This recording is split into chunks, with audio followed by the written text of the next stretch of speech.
बिहारमधील बांकीपूर मतदारसंघाचे आमदार नितीन नबीन यांची भाजपचे नवीन राष्ट्रीय अध्यक्ष म्हणून 20 जानेवारीला निवड झाली आणि त्यानंतर राजकीय वर्तुळात सर्रास एक सूर घुमत आहे की नितीन नबीन यांची गणना बिहार राज्यातील भाजपच्या पहिल्या 10 नेत्यांमध्येही केली जात नसताना राज्य पातळीवरील एक नेता थेट पक्षाच्या राष्ट्रीय पटलावर एक महत्त्वाची भूमिका बजावतो।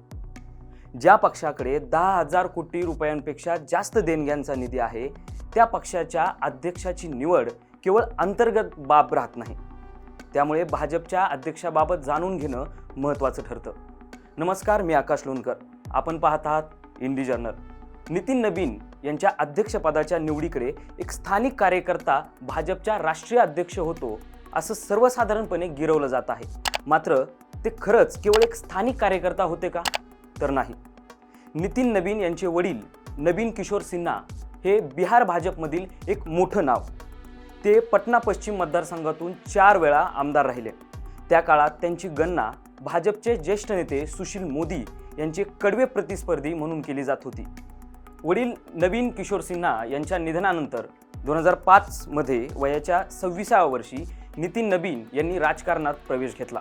2006 मध्ये झालेल्या पोटनिवडणुकांमध्ये विजय मिळवून ते पहिल्यांदा आमदार झाले आणि तेव्हापासून गेली 19 वर्ष ते सातत्याने आमदार म्हणून निवडून येत आहेत। यापूर्वी शैक्षणिक काळात राष्ट्रीय स्वयंसेवक संघाचे सदस्य राहिलेले नबीन पुढे संघटनात्मक पातळीवर त्यांनी भारतीय जनता युवा मोर्चाचे राष्ट्रीय सरचिटणीस म्हणून देखील कामकाज पाहिलेले आहे। नितीन नबीन यांच्या राजकीय कारकिर्दीला एक वेगळे वळण देणारी घटना म्हणजे 2009 मधील वादग्रस्त पोस्टर प्रकरण।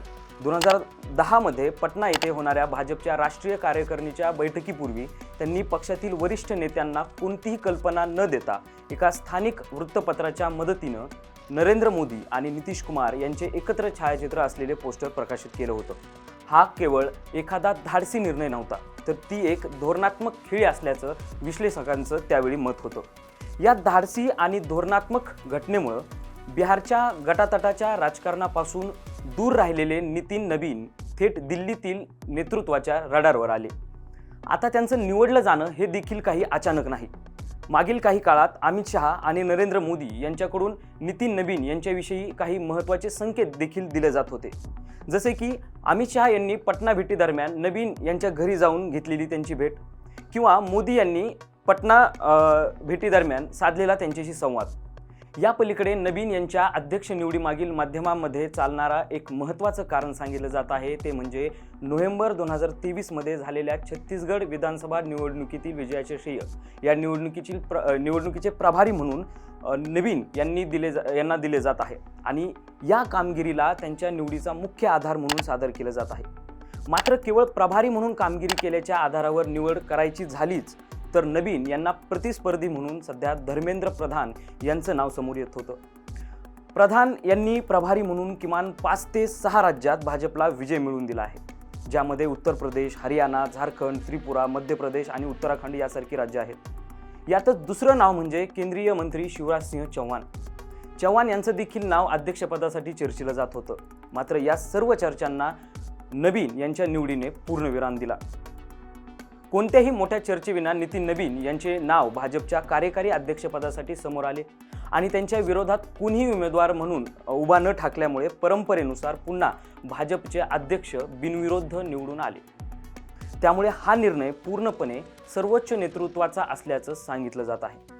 बिहारच्या राजकारणात नबीन हे अनेक वर्ष मंत्री असले तरी नबीन यांच्या कामाची किंवा कामगिरीची विशेष अशी चर्चा कधीही झालेली नाही। भाजपमध्ये अनेक अनुभवी आणि ज्येष्ठ नेते असताना तुलनेने कमी प्रसिद्धी असलेले नबीन यांची निवड पक्षाच्या कार्यकर्त्यांसाठी सुद्धा नवीनच आहे।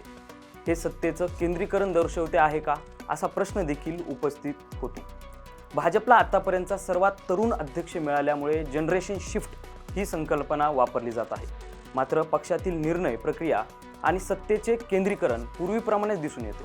जनरेशन शिफ्ट ही संकल्पना केवळ कार्यकर्त्यांना आणि जनतेला दिलासा देण्यासाठी वापरली जाते आहे का, हा प्रश्न देखील इथं उपस्थित राहतो। नड्डा हे देखील केवळ अध्यक्षपदावर नावापुरते होते असं राजकीय विश्लेषकांचं मत आहे। त्याचप्रमाणे नितीन नबीन हे JP नड्डा यांचाच कित्ता गिरवतील का, की स्वतःची ओळख निर्माण करू शकतील, हे येणारा काळच सांगेल। तसेच ज्येष्ठ आणि अनुभवी नेत्यांना डावलून होणाऱ्या अशा नेतृत्व निवडीचा पक्षाच्या अंतर्गत लोकशाहीवर आणि कार्यकर्त्यांच्या भूमिकेवर काय परिणाम होईल आणि भाजपची धोरणात्मक दिशा ठरवण्यात भविष्यात अध्यक्षाची भूमिका केवळ नाममात्रच राहील का, या प्रश्नाची उत्तरं येणारा काळच देईल. तोपर्यंत इथेच थांबूयात. हा व्हिडिओ तुम्हाला कसा वाटला हे कमेंट करून नक्की सांगा.